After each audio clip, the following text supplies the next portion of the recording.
غواړئ چې ستاسو د 80 کالو ګناهونه معاف شي او د 80 کالو برابر اجر او ثواب ستاسو په عملنامه کې ولیکلی شي. تاسو به حیران یې چې د 80 کالو ګناهونه او بیا د 80 کالو برابر اجر او ثواب، نو دا بالکل صحیح حدیث حضرت ابو هریره رضی الله تعالی عنه ده. زمونږ او ستاسو زندگی 50-60 سال زندگی په هغې کې به زمونږ او ستاسو ګناهونه څومره دي او زمونږ او ستاسو نیک اعمال څومره دي.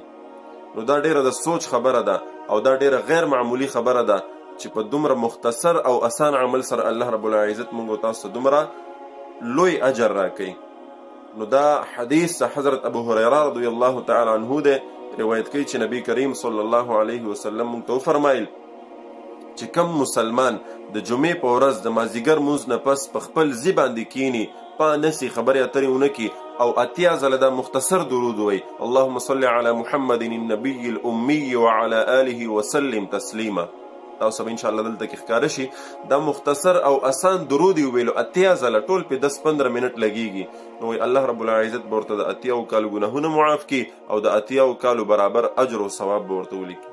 دا ډیره د سعادت خبره ده چې په دومره مختصر ټایم کې او په دومره مختصر عمل سره الله رب العزت مونږ تاسو دومره لوی اجر او لوی بدلی راکوي.